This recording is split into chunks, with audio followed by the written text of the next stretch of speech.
안녕하세요. 오늘 그 토론 좌장을 맡은 박소라입니다. 저를 간단히 소개드리면은 지금 저는 인하대학교 의과대학의 교수로 있고요. 과학난제 도전 융합연구개발사업 추진위원으로 여기에 참여를 하고 있습니다. 오늘 토론에 참여해 주실 그 토론자들을 소개를 하겠습니다. 먼저 저 오른쪽에 계신 신경호 원장님을 소개를 하겠습니다. 네, 신경호 원장님은 키스트 책임연구원이시고요. 현재 산업부 알키미스트 프로젝트 추진위원이시고, 그리고 과학기술 일자리진흥원 원장님을 맡고 계십니다.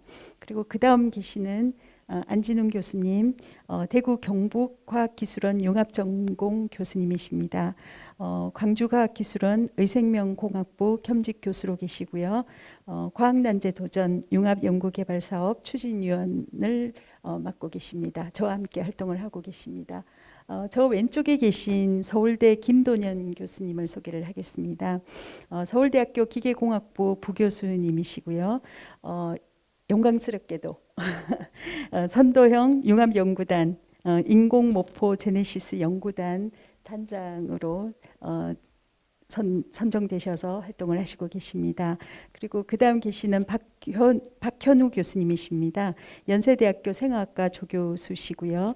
역시 두 가제 중에 하나인 선도형 융합연구단 AST 암전이 연구단 단장님을 수행하고 계십니다.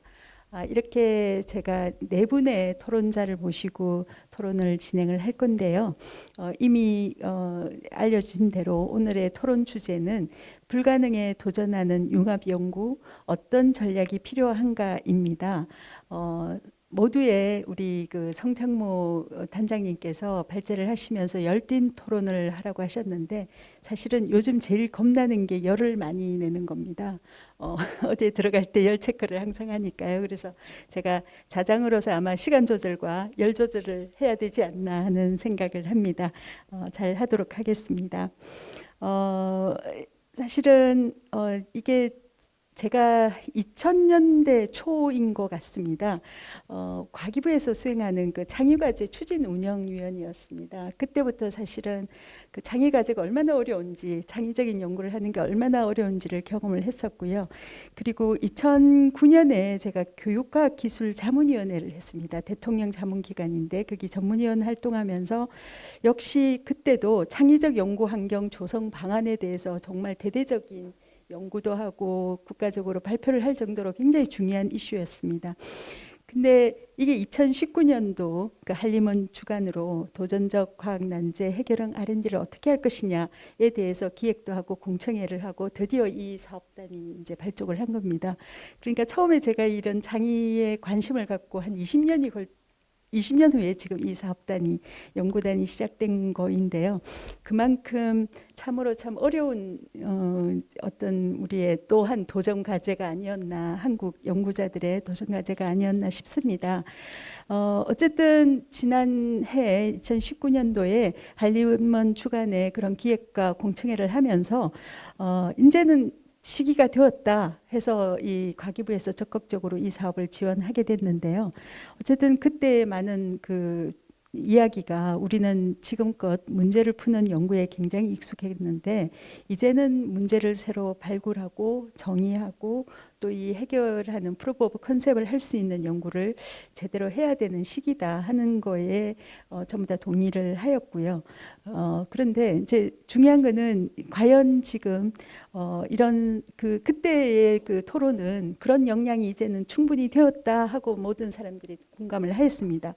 근데 이제 그 역량에 대해서 한번 오늘 발제에 참여해 주신 토론에 참여해 주신 분들의 의견을 한번 여쭤보고 싶습니다. 이 역량에 대해서 어떻게 생각하시니? 과연 그 역량을 갖추었는지, 그리고 또한 이 도전 과제를 극복하는 데 있어서 가장 필요한 그런 역량은 또 뭐라고 생각하시는지로 시작으로 오늘 토론을 한번 시작해 보도록 하겠습니다.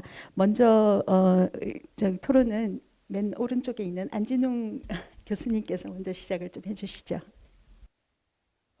저는 좀 이게 과학기술 R&D 분야에 한정해서 과학난제를 좀 논의할 필요가 있다 이렇게 생각을 합니다. 아시는 바와 같이 과기부에서 X 프로젝트도 있었고, 그리고 이제 산업부에서 옆에 이제 신 원장님 계시지만 이게 알키미스트 과제를 직접 기획을 하셨는데, 산업 관점의 알키미스트 과제도 있고, 그리고 또 이제 사회 문제 해결형 R&D 등이 있었습니다. 근데 이런 난제형 문제들을 좀 발굴하고 정의하는 역량은 어느 정도 갖추었다라고 저는 판단하고요. 다만 이제 여전히 좀 유행을 좀 쫓고 편협하고 좀 근시안적인 시야에 좀 갇혀 있는 게 아닌가. 그래서 좀 명견만리에 좀 지혜나 역량이 좀 필요하다고 생각하고요. 그래서 이게 과학난제 도전 협력 지원단이 그 역할을 해줄 것으로 기대하고 있습니다. 또한 이 성창모 단장님께서 발제에 하셨던 외국의 경우에는 2002년도에 과학난제에 대한 논의가 시작되어서 이미 다른 나라들은 다양한 난제들을 발굴해서 그래서 그거를 이제 성공 사례들이 굉장히 많은데 비해서 우리나라의 경우에는 올해 결국은 이제 시작을 하게 되어서 한 20년의 격차가 있다. 그런 부분이 저희로서는 좀 아픈 부분이기도 하고, 또 다만 이제 우리나라가 이런 도전에 대한 그런 그 강점이 있기 때문에 협력 지원단을 중심으로 해서 다양한 의견들 좀 수렴하고 하면 그러면 충분히 좀 극복을 해나갈 수 있지 않을까, 그런 기대를 갖고 있습니다. 지금 이제 저희 역량을 얘기하셨는데, 저희가 지금 부족한 역량들을 좀 극복하려고 하면 저는 제일 중요한 것이 이게 개방성과 협업이라고 생각합니다. 기존에 우리나라의 그 연구 문화가 다분히 좀 소수 전문가 집단의 어떤 다춘 연구에 좀 매몰되어 있다. 저는 좀 그렇게 보고 있고요. 그걸 하기 위해서는 이 개방성과 협업이 굉장히 중요하다고 생각합니다. 네, 화두에 대한 말씀입니다. 네, 감사합니다. 가장 중요한 게 개방성 협력이고 이런 것들이 아마도 우리 지원단이 지원을 하면은 충분히 가능할 수 있을 것이라는 그런 말씀을 해주셨습니다. 그다음에 우리 그 신경호 원장님 부탁드립니다. 우선 난제를 가지고 풀겠다는 생각만 하는 것이 아니고 그 난제가 될 법한 것들을 문제를 발굴해 보고 보기 시작했다라는 관점에서 굉장히 의미가 있어 보이고 의미가 있어 보입니다. 거듭 말씀드리지만 문제를 정의하고 문제로 제대로 만들 수 있어야 사실 그 문제를 잘 풀 수도 있고 제대로 풀 수도 있고 푼 것을 가지고 사회적 가치를 만드는 데 있어서 아주 큰 임팩트를 만들어낼 수 있는 그런 힘이 생기게 될 겁니다. 그래서 지금 질문해 주신 거는 이제 이게 우리가 지금 그런 역량이 있는가라고 말씀을 하셨는데 뭐 역량도 있고 그럴 적절한 시기라고 보여집니다. 그 문제는 이런 의지를 얼마나 지속적으로 가져갈 것이고 그다음에 이 방법적으로 어떻게 할 것인가라고 생각합니다. 그래서 뭐 이게 짧게는 이제 단기적으로는 이걸 어떻게 방법론적인 문제가 될 거고 이게 이제 문제를 발굴하는 혹은 정의하는 그런 실력을 키우는 것을 전제로 해서 그 발굴한 문제를 끄집어내는 게 이제 필요하긴 할 텐데 장기적으로는 사실은 이제 교육적인 측면이 필요할 것처럼 보입니다. 그래서 그 얘기는 나중에 조금 더 말씀드리도록 하겠습니다. 네, 감사합니다. 의지의 지속성, 혹시 의지를 지속하는 데 있어서 어떤 그 국가의 그런 주변 어떤 문화적인 측면으로 혹시 특별히 생각나시는 부분이 있는지요? 예, 지금 사실 지금 과학관리원 같은 곳에서 이런 그 리더십을 가지고 이렇게 하는 것은 굉장히 의미가 있어 보입니다. 그래서 과기부가 그 과기부 고유의 저 직무와 혹은 어떤 이제 해야 할 일로서 디파인을 하고 이것이 지속적으로 갔으면 좋겠다는 생각이고요. 사실 이게 이제 사실 제대로 가려면 이제 기재부에서 예산을 좀 잘 허락해 줘야 될 거고 국회에서 해서 사회적인 그런 반영을 받아야 이 지속적으로 가야 할 텐데 만약 할 수 있다면 이거에 대한 법제화를 통해서 할 수도 있을 것처럼 보입니다. 그럼 그런 시도가 그런 그 동력이 생기면 그 법제화를 통해서 창의성 기반 문제 발굴하는 시스템에 대해서 사실은 국가적으로 그 시스템을 만들어서 그런 그 시스템을 만들고 그다음에 이게 확산될 수 있도록 해주면 좋겠습니다. 네, 감사합니다. 지금 현재 우리의 그 의지가 이 과제로 인해서 생겼다는 게 굉장히 중요하고 이걸 지속하는 데 있어서 좀 범부처적으로 그런 도움이 필요할 거라는 말씀을 해주셨습니다. 드디어 역량의 대표적인 주자이심으로 이런 그 인정을 받으신 이 두 분께 질의를 드리겠습니다. 같은 질문을 드리겠습니다. 이게 지금 이 과제를 통해서 과연 그 도전 과제에 대한 어떤 개념이 어떻게 바뀌었는지가 사실은 저는 참 궁금합니다. 그리고 그 본인의 이익을 지금 앞장서서 이 과제를 수행해야 되는데 그런 역량적인 측면에 어떤 자신감 내지는 부족한 부분 그런 걸 좀 솔직하게 말씀을 해주시면 좋겠습니다. 먼저 김돈영 교수님, 네 말씀해 주세요. 예, 감사합니다. 사실 이 과학난제 도전 융합연구 개발 사업 같은 경우는 저희 연구자들이 사실 오랜 기간 동안 꿈꿔왔던 뭐 사실 그런 기회라고 볼 수 있을 것 같습니다. 그래서 저희가 지금까지 어떻게 보면 추격형 연구를 해왔다면 이제는 좀 세계를 선도할 수 있는 그런 연구를 하고 싶다, 또 해야 한다, 뭐 이런 시기적인 공감대는 상당히 잘 이루어지고 있다라고 보고 있고요. 또한 이러한 연구 측면뿐만 아니라 이러한 것들이 잘 되려면 사실 교육하고도 같이 연계가 돼야 되는데 지금 이제 대학의 교육 현장에서도 이제 문제를 잘 푸는 학생들 교육이 아니라 어떻게 하면 새로운 문제를 정의하고 그걸 찾아서 사회에 좀 도움이 되는 어떤 그런 문제 해결형 인재들을 양성하는 그러한 것들도 계속 교육적으로 일어나고 있고 또 이번에 이제 새롭게 시작되는 이제 BK 사업 같은 경우에도 기존에 되게 정량적인 어떤 평가가 아니라 이제 정성적으로 평가를 하겠다라고 완전히 이제 혁신적인 형태로 바뀌었기 때문에 어떤 전체적인 분위기나 어떤 시기나 이런 것들은 상당히 시의적절한 것 같고 연구자들도 또는 또 참여하는 연구원들도 상당히 많은 준비를 또 이제 해왔었다라고 저는 좀 생각을 하고요. 다만 이제 참여하는 연구자의 입장에서 봤을 때 좀 불안한 부분들은 여전히 있습니다. 과연 융합 사업에서 얘기하는 것처럼 과연 실패를 해도 되는 것인가? 우리가 정량적인 성과나 어떤 그런 것들에 대한 부담 없이 그야말로 과감히 도전해도 되는 것인가? 뭐 이런 것들에 대한 어떻게 보면 좀 불안감도 같이 가지고 있는 측면이 있고요. 또 과연 아까 이제 말씀해주신 것처럼 결국 이 난제라는 것이 해결이 되려면 상당히 오랜 기간 동안 지속적으로 집중을 해서 할 수 있어야 되는데 이러한 사업이 또 한때 유행으로 끝나는 것이 아니라 과연 10년, 20년 구성된 연구자들이 이제 평생 좀 할 수 있는 그런 연구로 발전이 될 수 있느냐 이런 것들에 대한 어떻게 보면 걱정과 불안도 같이 있는 게 이제 좀 사실입니다. 그래서 그런 것들만 어느 정도 또 정책적으로 또 그리고 사회적으로 좀 이제 지지가 된다면 저희 연구자들이 충분히 이런 과제들에 도전해 볼 수 있는 충분한 역량들은 갖추고 있고 앞으로 그 경쟁력이 점점 더 커질 것으로 저는 생각을 하고 있습니다. 감사합니다. 박현우 교수님 같은 질문을 드리겠습니다. 네. 네, 저희 연구단 같은 경우는 이번 과제를 준비하면서 지금 앞서 말씀하신 것처럼 상당히 다른 과제와는 다른 접근이 필요하다는 걸 느꼈습니다. 그러니까 저희가 과학난제에 도전을 하고 그리고 문제를 발굴을 한다라는 말을 저희가 들었을 때는 일단 저희가 문제를 왜 발굴해야 되는지에 대해서 저희가 궁금했었습니다.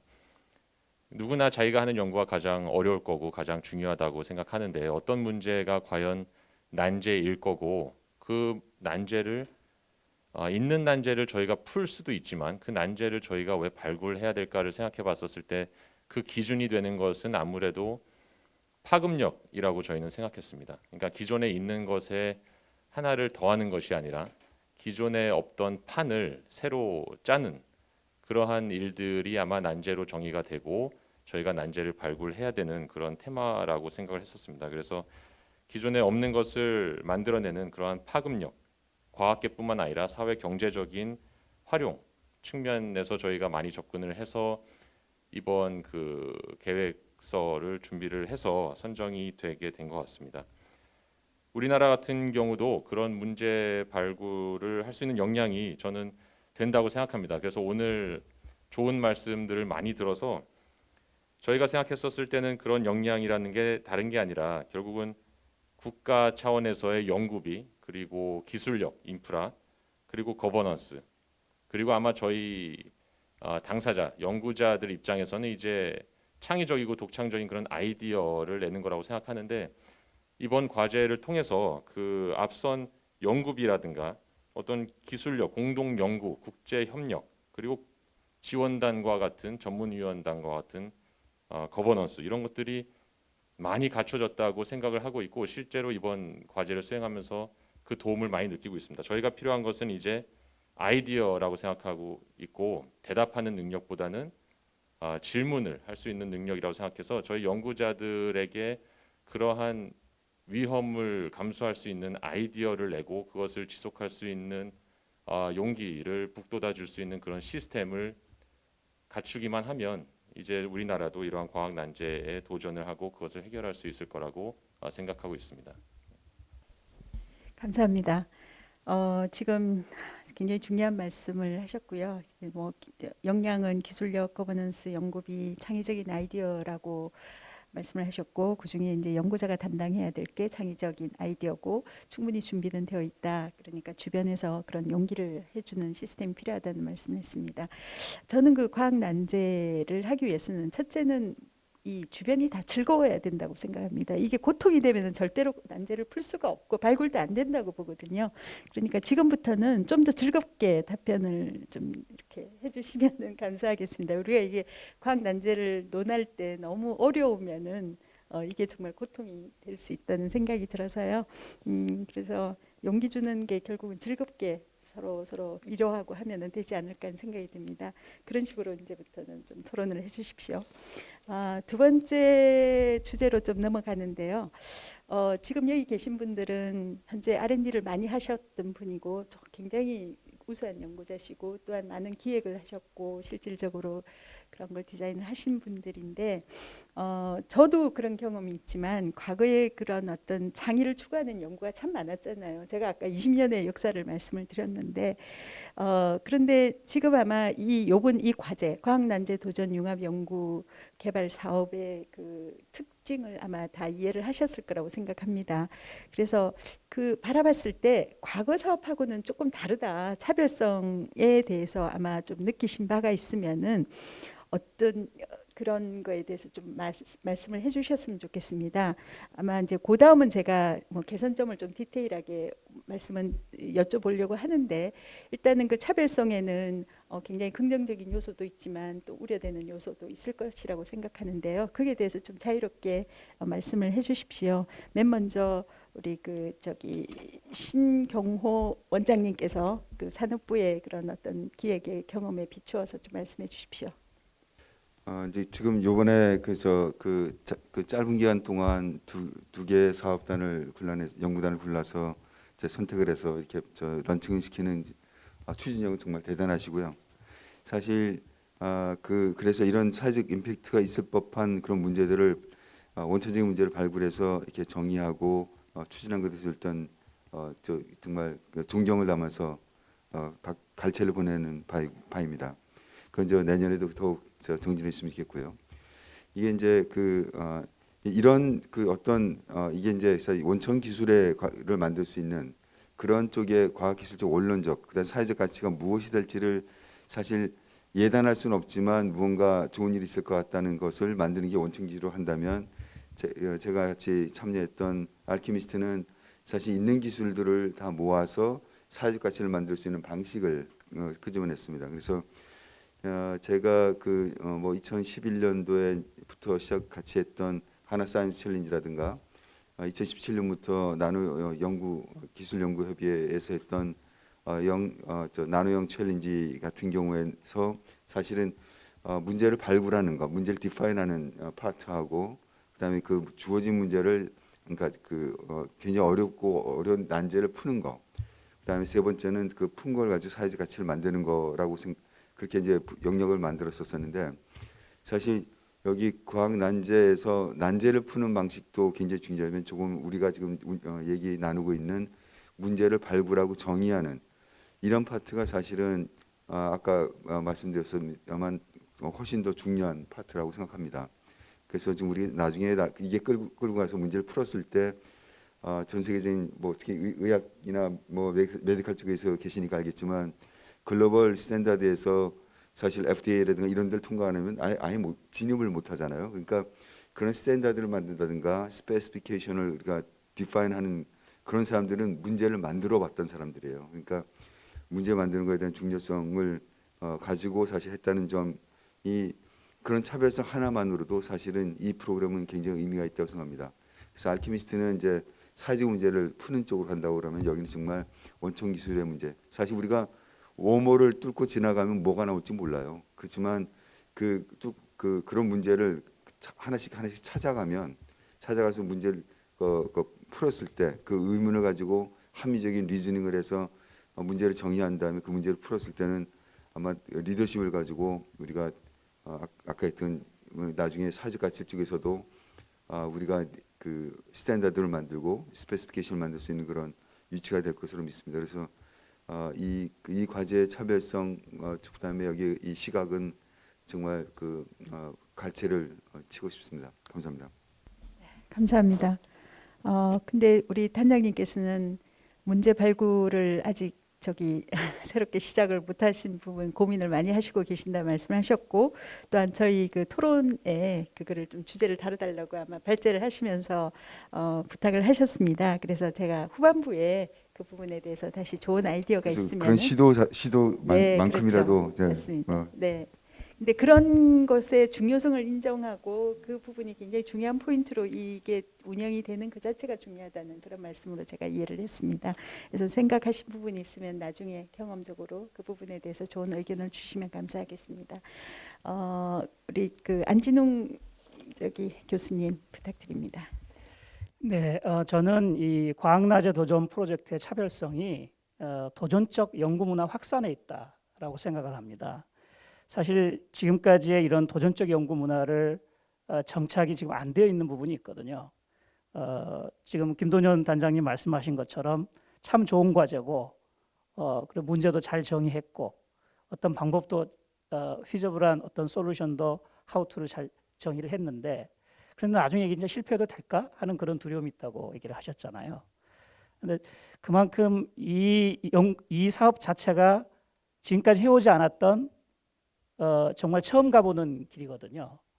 그런 관점에서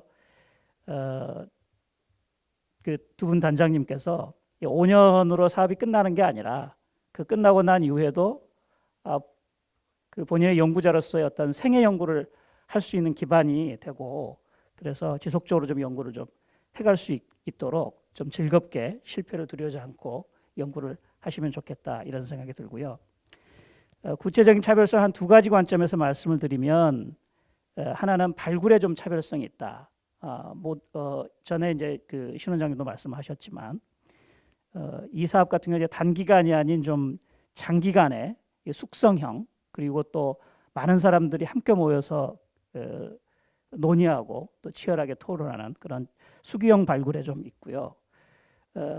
또한 이 바텀업과 탑다운이 잘 조화된 발굴 방식이지 않을까 싶습니다. 그래서 자유롭게 이 제안들을 하고 그 제안에 대한 공개 토론도 하고, 그리고 또 그걸 통해서 개선 검증도 하고, 그런 리뷰들을 거쳐서 이게 발굴을 이렇게 장시간 동안 하는 발굴 프로세스를 갖춘 연구가 사실 없었거든요, 지금까지.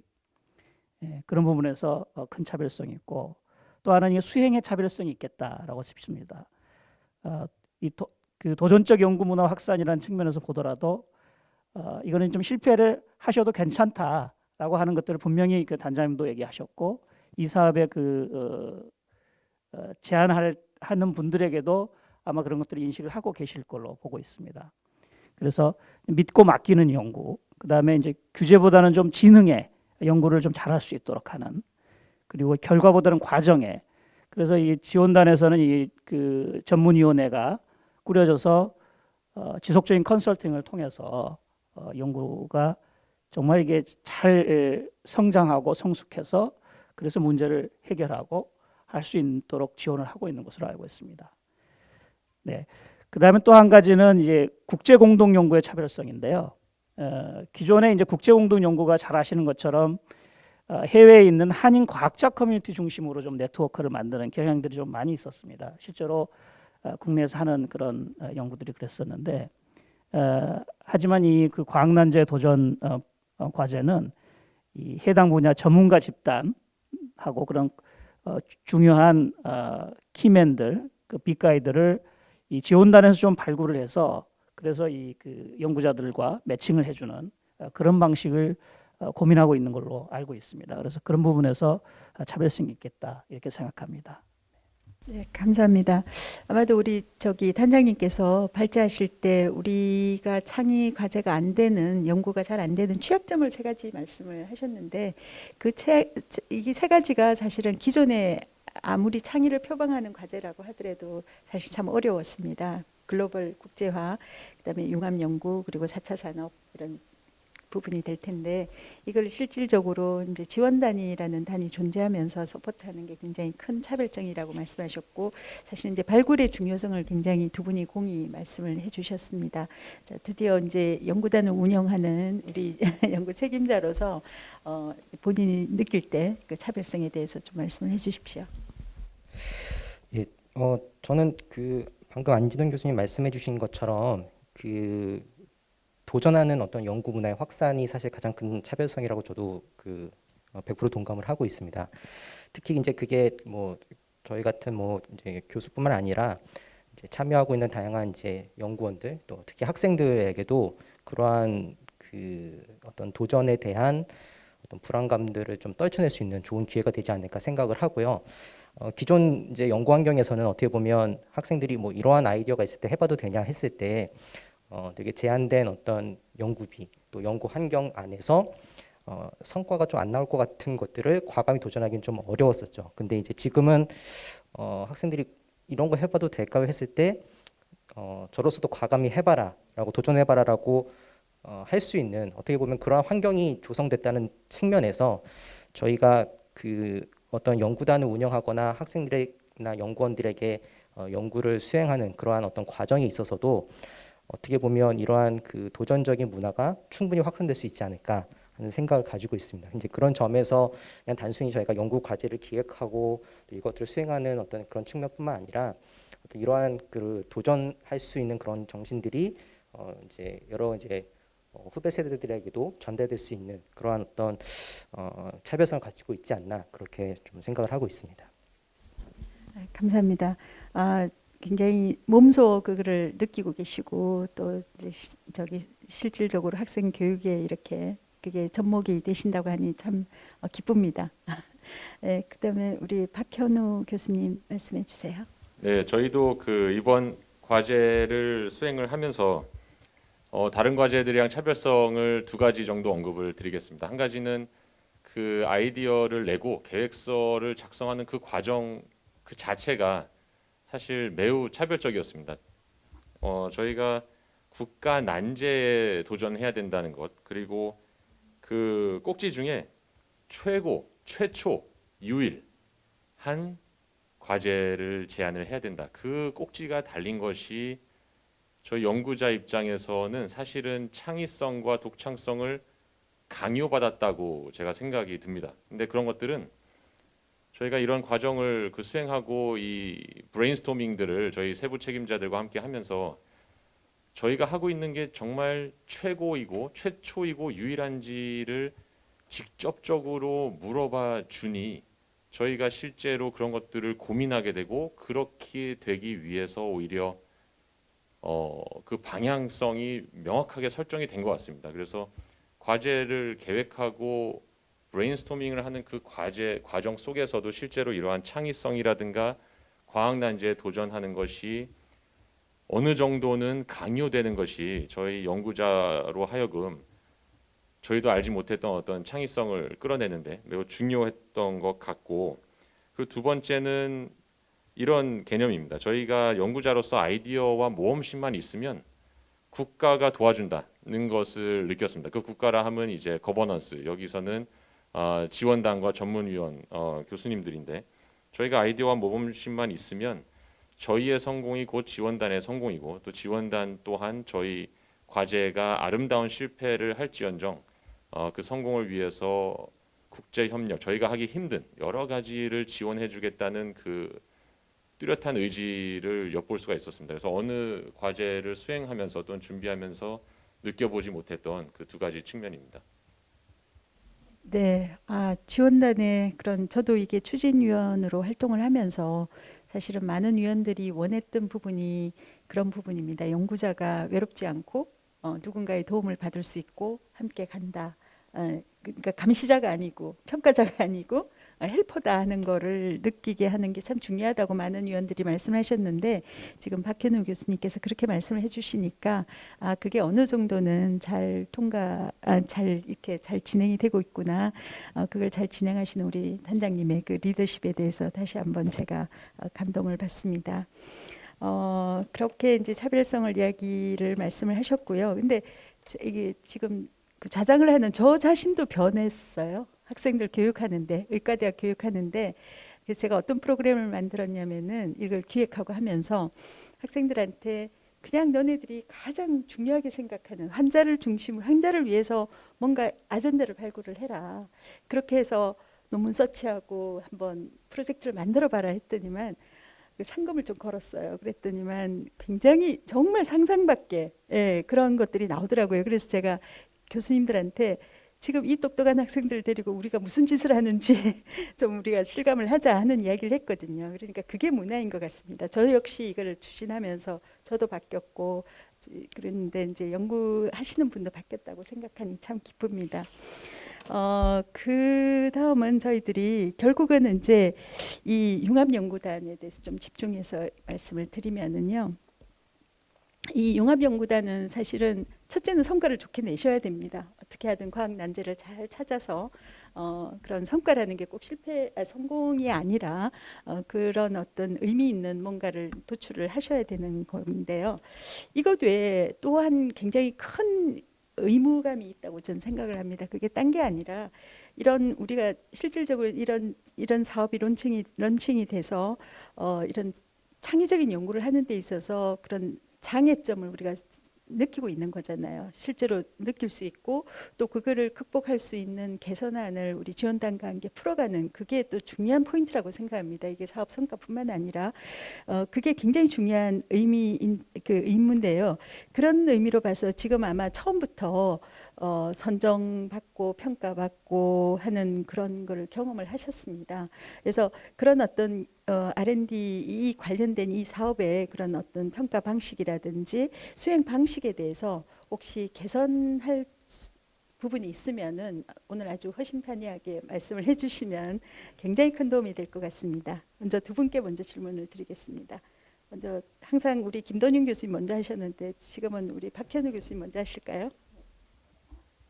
그 선정이나 평가 방식 관련해서 개선점이라고 하면 뭔가 이제 잘못되고 있어야 되는데, 아직은 어떤 뭔가의 문제점이 있다기보다는 이런 점들이 좀 아마 이번에도 반영이 됐을 거고 앞으로도 강조가 돼서 반영이 됐으면 좋겠다 싶은 것들은, 아무래도 저희가 뭐 최고 유일한 국가과학 난제를 발굴해서 풀겠다는 것이기 때문에 저희 연구자들의 어떻게 보면 패스트 레코드에 대한 그 집중도 못지않게 중요한 것이 아마 프리리미너리 데이터의 어떤 신빙성이라든가 현실 가능성, 재현 가능성일 거라고 생각합니다. 기존의 많은 과제들은 사실 패스트 레코드에 대한 어떤 리워드 형식의 그 수주가 이루어지는 경우도 있겠지만, 이런 과제들은 사실 최초여야 하기 때문에, 그리고 그 파급력이 커야 되기 때문에 어떻게 보면 패스트 레코드는 하나의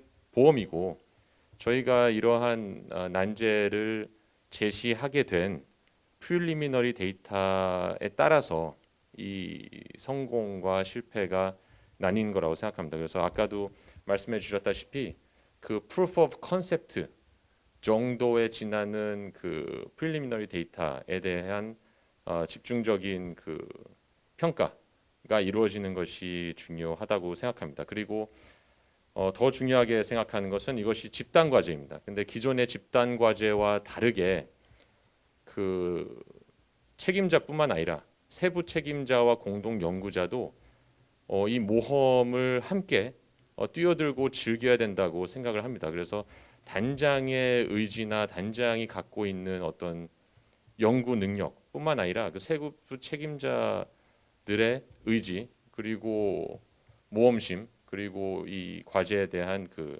애착심에 대한 평가도 동시에 이루어져야 될 것 같고 그런 것들이 아까 계속 이제 말씀을 주셨던 집단 지성 그리고 다학제적인 이러한 난제 도전에 대한 접근을 가능하게 하는 중요한 평가 방식이 될 거라고 생각합니다. 중요한 말씀을 해주셨어요.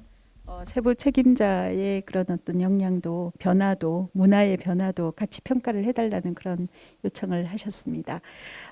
그러면은 우리 김돈윤 교수님에게 말씀해 주세요. 네. 예, 저는 그 약간 비슷하면서도 조금 다른 의견일 수도 있는데요. 이 과학 난제 도전 과제 같은 경우는 그 저희가 뭐 어떤 난제라는 큰 틀의 주제는 정해져 있지만 그 이제 구체적인 연구 방법이나 어떤 내용이나 이런 것들이 어떻게 보면 연구를 수행해 나가면서 상당히 많이 바뀔 수도 있는 어떻게 보면 뭔가 정해져 있는 그러한 길을 따라가면 어느 정도는 성공이 예견되는 그러한 형태가 아니라 이제 연구를 진행을 하면서 이런 것들이 계속 바뀔 수 있고 거기서 또 새로운 의미를 찾아 나가고 또 뭔가 완전히 새로운 아이디어를 이제 도출해 나가는 그러한 어떤 과제의 성격을 띠기 때문에 어떻게 보면은 그 어떤 연구 내용이 얼마나 잘 구성이 되어 있느냐 뭐 이런 것도 중요하겠지만 그것보다는 연구자들이 얼마나 적절한 연구자들이 잘 구성이 되어 있는지 좀 더 연구자 중심의 평가가 그 선정될 때 좀 이루어져야 되지 않느냐. 그래서 이 연구자들이 정말 성실하게 연구를 할 수 있고 계속 이 연구에 몰입도를 가지고선 이제 아까 박효영 교수님 말씀하신 것처럼 어떤 연구 단장이나 몇몇 책임 교수들만 어떻게 보면 책임을 지는 것이 아니라 전체 연구자가 좀 몰입하고 즐겁게 할 수 있는 그러한 형태가 되려면 뭔가 좀 더 이제 연구자 중심의 평가나 이런 것들이 좀 이루어져야 되지 않을까 하는 좀 생각을 가지고 있습니다. 그래서 그렇게 된다면 저희가 이제 연구단을 구성을 할 때도 정말 이제 필요한 기술이라고 생각되는 다양한 어떤 다학제적인 분야에서의 어떤 핵심 연구자들을 저희가 이제 거리낌 없이 이제 모셔서 연구단을 구성을 하고 그걸 통해서 저희가 연구과제의 다양한 아이디어를 어떻게 보면 낼 수 있기 때문에 그런 연구단 또는 연구자들을 어떻게 우리가 잘 평가를 할 수 있을까 하는 것이 좀 중요하지 않을까라고 좀 생각을 하고 있습니다. 그 말씀은 지금 연구 수행 중에 연구 내용이 바뀔 수도 있고 그게 다이나믹하게 변화한다면은 관련 당연히 연구자도 바뀔 수가 있다는 거죠. 그러니까 그런 게 충분히 가능했으면 좋겠다는 말씀이신데 지금 현재는 그렇지 않나요? 지금 뭐 저희가 연구자를 뭐 바꾼다라기보다는요. 그러니까 연구 그 내용들이 계속 바뀔 수 있는 그런 환경이기 때문에 어떤 그러니까 선정에 있어서 그 당장 그 제안서에 보여져 있는 어떤 연구 내용 자체보다는 그러한 연구들을 계속 변화하는 어떤 이러한 다이나믹한 환경 속에서도 잘 수행해 나갈 수 있는 그런 연구자들로 구성이 되어 있는지 좀 그런 쪽의 평가도 같이 들어가는 것이 좀 더 좋지 않을까 하는 의견입니다. 네, 알겠습니다. 아마 잘 반영이 될 것이라고 저는 기대를 하고 있습니다. 안진웅 교수님께 제가 여쭤보는데 기획에 처음부터 참여를 하셨지 않습니까? 기획을 하시면서 아마 개선점을 누구보다도 좀 잘 또 느끼는 부분도 있지 않으실까 하는 생각을 해서요. 특별히 그 개선점에 대해서 좀 말씀해 주십시오. 네, 두 분 단장님은 이게 선정이 되신 분들이니까 아무래도 좀 이 개선점이 좀 많이 잘 안 보일 수도 있다. 그리고 또 얘기하기가 좀 불편하실 수도 있겠다는 생각이 들어요. 그런데 이제 지금 이게 두 과제를 선정을 해서 지금 해왔는데 저희가 이제 이 추진위원회 활동을 하면서 외부로부터 듣는 얘기들은 여전히 좀 이 그 공정성을 너무 지나치게 그 강요하고 있지 않은가 평가위원들에게 그런 부분 때문에 좀 그 질적 평가의 수준이 좀 훼손될 우려가 있다 그런 말씀들을 좀 듣고 있습니다. 그래서 이제 이러한 그런데 이제는 좀 우리 연구자를 좀 믿고 평가하는 전문가들 좀 믿고 맡겨도 되는 시대가 되지 않았나. 그래서 좀 이해 충돌이 좀 자유로울 수 있도록 평가위원들이나 그런 구성들이 좀 필요하지 않을까 싶고요. 그런 부분에 대해서도 이 지원단이 많이 좀 고민을 하고 있는 것으로 알고 있습니다. 저는 이제 그 개선점 관점에서 아까 김도영 교수님 말씀하신 어떤 연구 과정의 어떤 다이나믹스, 그 다음에 또 그런 것들을 좀 반영할 수 있도록 했으면 좋겠다 얘기를 하셨는데, 저는 이 선정 평가 관점보다는 어떤 수행의 관점에서 봤을 때 그것들이 좀 그 잘 이게 녹아들 수 있도록 하는 게 좀 필요하다 그런 생각이 들고, 아마 그럴 것 같아요. 연구를 하다 보면 방향은 맞지만 그 방향을 그 개척해 나가는 방법론들이 계속 바뀔 수도 있거든요. 그리고 이미 박 단장님 말씀하신 것처럼 best first only 했는데 봤더니 누가 이미 하고 있다고 그러면 다른 방법을 가야 되니까 그런 다이나믹스가 굉장히 클 거다 그런 생각이 들고요. 그런 관점에서도 그런 다이나믹스에 그 능동적으로 대응할 수 있도록 그런 길들을 좀 열어주고, 그리고 또 정말 그 하실 수 있는 어떤 좋은 분이 있다고 그러면 그분들을 또 영입해서 또 연구진에 포함시켜서 할 수 있는 그런 방법들도 좀 필요하다 그런 생각이 들고 있습니다. 저는 아까 이 뭐 대부분의 공감을 하시고 계시는 것처럼 차별성은 도전적 연구 문화 확산이지만 개선점은 리스크 회피 문화 극복이라고 생각해요. 아까 성창모 단장님께서 말씀하신 것처럼. 근데 대부분의 연구자들이 아까 김도영 교수님도 초반에 얘기를 했는데 이게 연구를 이렇게 해가면 할 수 있는 연구, 미래가 좀 예측되는 연구, 그런 연구들만 한다. 사실 제안서를 낼 때 좀 그런 부분들이 있거든요. 그래서 목표 설정을 할 때도 우리가 5년 하면 이 정도 최소한 미니멈 리ኳ이먼트만 채우는 것을 좀 목표로 하지 그 이상의 것을 잘 안 하려고 한다는 얘기죠. 기존의 연구가 대부분 할 수 있는 연구만 했다면 이제는 좀 하고 싶고 해야만 하는 연구를 좀 하는 그런 방향으로 좀 개선이 돼야 되지 않을까 그런 생각을 갖고 있습니다. 네. 네, 참 이제 그 어떻게 이 과제를 잘 디자인을 하고 정말 우리가 잘 하고 있는데, 또 하나의 큰 허들이 아마 리스크 회피 연구를 하는 그 문화를 개선하는 부분이 아닌가 싶습니다. 이제 이 부분은 정말 이 두 연구단이 진행을 하시면서 사실 이게 답이 있는 건 아닌 것 같습니다. 그래서 조금 전에 말씀하신 그런 다이나믹한 연구를 수행하는 부분이라든지 이런 것들이 다 사회적인 신뢰를 얻는 게 첫째는 저는 필요하다고 보거든요. 그러니까 그러기 위해서는 연구를 그냥 딱 클로즈해서 그런 그 폐쇄된 그런 시스템에서 연구하실 게 아니라 자꾸 이걸 오픈을 하면은 결국은 그게 다 자연스럽게 받아들여지지 않을까, 신뢰도 받을 수 있지 않을까 하는 생각이 듭니다. 그래서 그런 환경을 만드는 게 참 필요하겠다는 생각이 저는 드네요. 말씀을 들으면서. 그래서 개선점에 대해서 굉장히 중요한 말씀을 해주셨고요. 그런 어떤 이 과제는 다이나믹하게 변화해야 된다. 그게 관련된 여러 가지 그 지원단의 역할, 그리고 연구자들의 그런 몰입도를 지킬 수 있는 그런 부분, 평가 방법 이런 거 말씀해 주셨고, 특히 이제 평가위원 구성에 대해서도 언급을 해주셨고, 그리고 마지막으로 일단 리스크 회피를 하는 그런 연구의 문화를 우리가 탈피하는 방법에 대해서 그 고민을 해야 된다 하는 말씀을 해주셨습니다. 참으로 이게 잘 극복되기를 정말 희망합니다. 그리고 이제 시간이 다 돼 가는데요. 어느 정도 마무리를 좀 하는 의미로서 제가 쭉 돌아가면서 그 말씀을 좀 드리고 싶습니다. 근데 이제 몇 가지 제가 주제를 드리는데요. 첫째는 앞서 우리 단장님께서 과학난제 주제를 발굴할 수 있는 그런 어떻게 찾을 수 있을까 하는 그런 거 하나와요.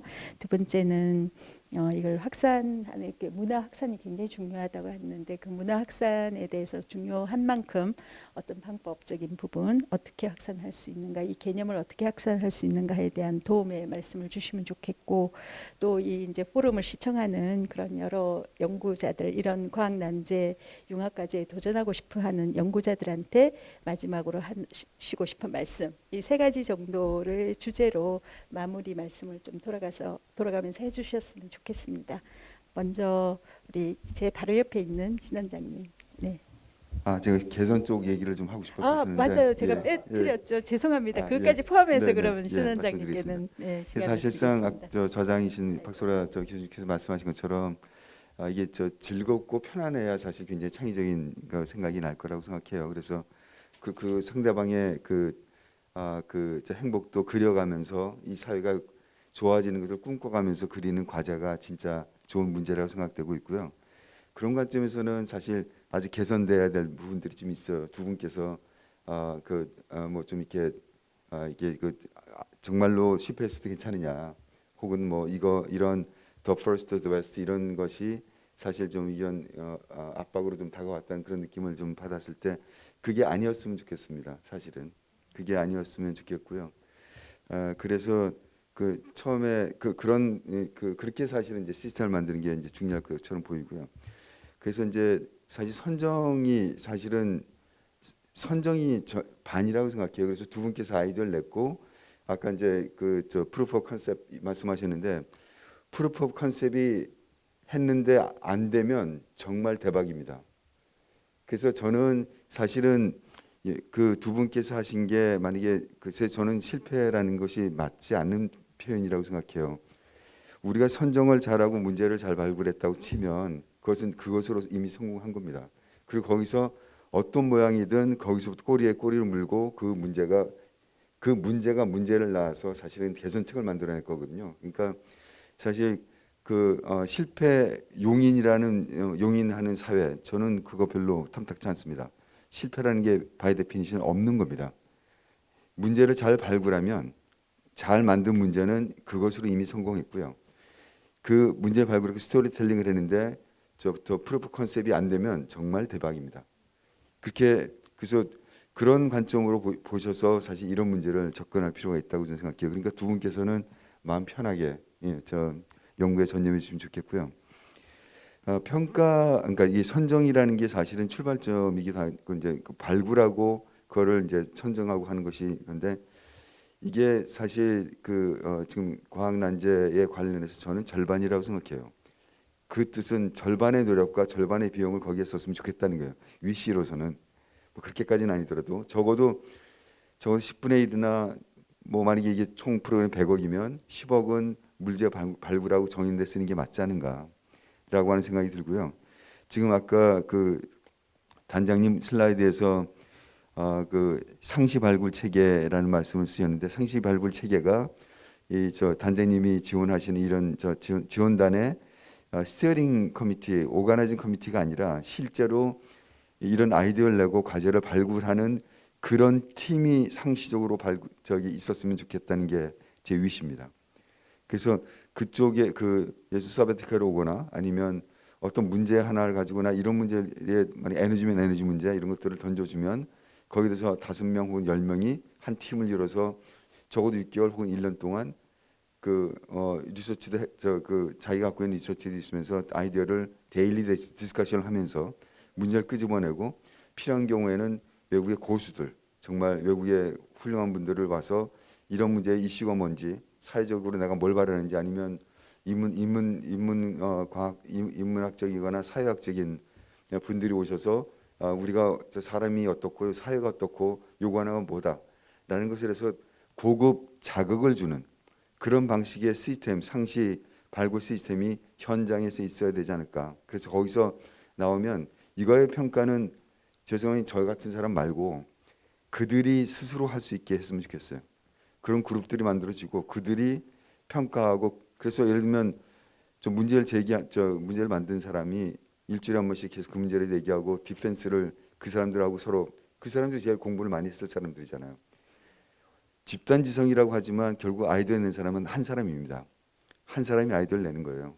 그래서 낸 아이디어를 비슷한 수준의 있는 사람들이 그 아이디어에 대해서 사실 리즈닝을 시키고 그렇게 해서 그거에서 한 10번 정도를 그런 터널을 했을 때 살아남으면 그때 사실 우리가 그 과제를 선택할 수 있고 그냥 전문가가 과제를 계속 끌고 가도 좋고 아니면 자기는 관리하겠다고 해서 빠져서 관리를 해도 좋겠고요.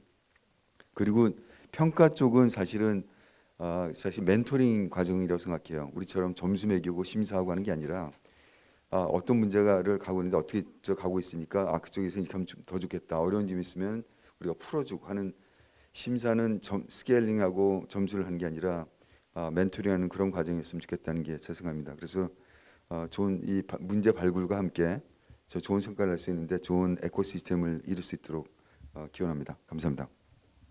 그걸로 마무리 말씀도 대체하시는 건가요? 네, 감사합니다. 안진웅 위원님. 네. 네, 신 원장님 발굴이 반이다 그렇게 얘기하셨는데 저는 기획과 발굴이 99%다 이렇게 생각합니다. 그래서 발굴과 기획에 좀 적극적인 지원이 좀 필요할 것 같고요. 이게 잘 되어야 결국은 선정되는 과제도 잘 진행될 수 있지 않을까 이렇게 생각합니다. 저는 다른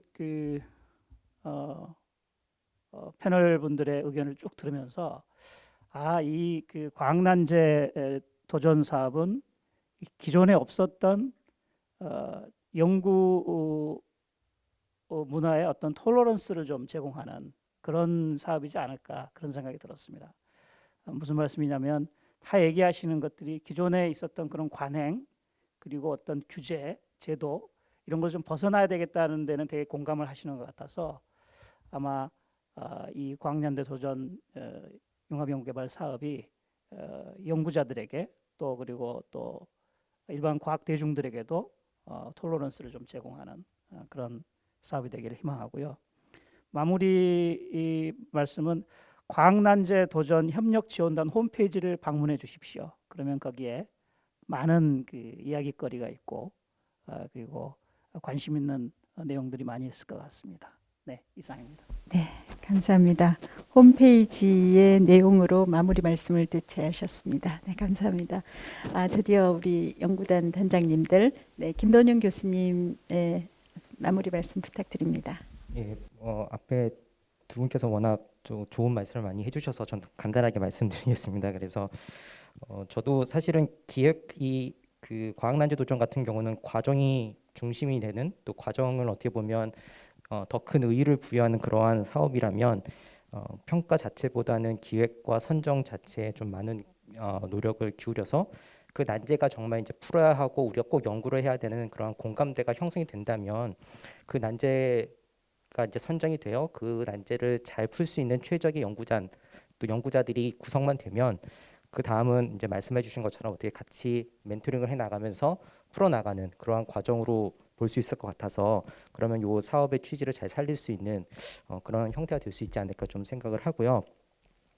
아마 그 사업에 또 관심을 가지고 또 지원을 하려고 하시는 또 이제 많은 연구자들이 계실 텐데 사실 저희도 처음에 지원할 때 이걸 어떻게 해야 되나 뭐 여러 가지 고민을 많이 했었습니다. 그렇지만 사실은 누구도 가보지 않은 길이기 때문에 저희가 모르는 거에 도전한다라는 어떤 그러한 또 즐거움도 있고 또 그런 부분들을 협력지원단에서도 상당히 많이 또 지원을 해주고 있기 때문에 저희가 연구하는 데 있어서 좀 더 자신감 있게 할 수 있는 그런 사업이라 생각을 하고요.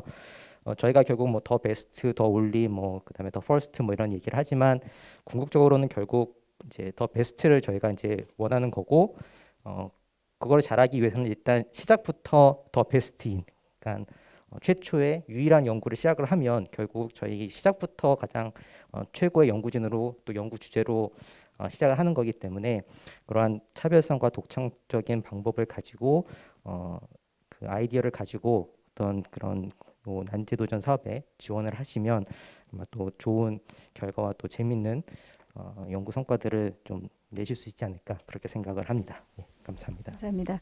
김돈윤 교수님은 자신의 경험으로 지금 시작부터 용감하게 최초의 더 베스트 연구에 도전하라 하고 자신 있게 지금 말씀을 주셨습니다. 우리 박현 교수님 말씀해 주세요. 네, 저도 이제 이번 과제를 준비하면서 그리고 이제 앞으로 과제를 수행할 연구자들께 한 말씀 드리겠습니다. 그래서 제가 아까도 말씀드렸고 이제 이전에도 언급하신 것처럼 과정이 즐거워야 되고 그래야지 창의성이 발휘된다에 100% 동의를 하고 그러한 창의적이고 독창성을 강요받는 것이 저의 입장에선 사실 건강한 스트레스였던 것 같습니다. 그러니까 그 계속해서 저희가 아이디어를 내고 계속해서 문제를 발굴하고 해결 방책을 낼 때 그것이 first여야 되고 best여야 되고 only여야 된다는 것이 물론 압박이었지만 그 과정 속에서 사실 무한한 희열을 느낀 것도 사실이고 그런 것들을 통해서 그러한 또는 그거에 근접한 방법을 찾게 되는 것도 사실인 것 같습니다. 그래서 그러한 건강한 스트레스를 저희 연구단이 안고 가고 있고 그런 것들을 이제 지원을 해주시고 그래서 언제나 그 과제를 쓰거나 아니면 연구를 할 때 계속적으로 자의든 타의에 의해서 그런 질문들을 스스로 던지는 건 되게 중요한 것 같습니다. 그래서 그래야지 이러한 과제가 나왔을 때 도전을 할 준비가 돼 있을 수 있다고 생각을 하고 있고 실제로 저희 연구단 같은 경우도 그렇지만 함께 연구를 하는 사람들과 proof of concept 저희가 제안하고자 하는 그러한 창의적인 아이디어에 대한 proof of concept에 대한 preliminary 데이터를 장기간에 걸쳐서 조금씩 도출해내고 그런 것들을 통해서 저희 그 세부 책임자들과 이 프로젝트에 대한 공감대, 신뢰 그리고 어떤 해결해야 된다는 어떤 의지 이런 것들을 계속적으로 다져나가는 것이 평소에 이러한 과제가 나왔을 때 이런 과제를 과감하게 도전할 수 있는 그런 밑거름이 될 거라고 생각합니다. 그래서 그 두 가지를 좀 평소에 유념하셔서 연구를 진행하면 좋을 것 같습니다. 네, 감사합니다.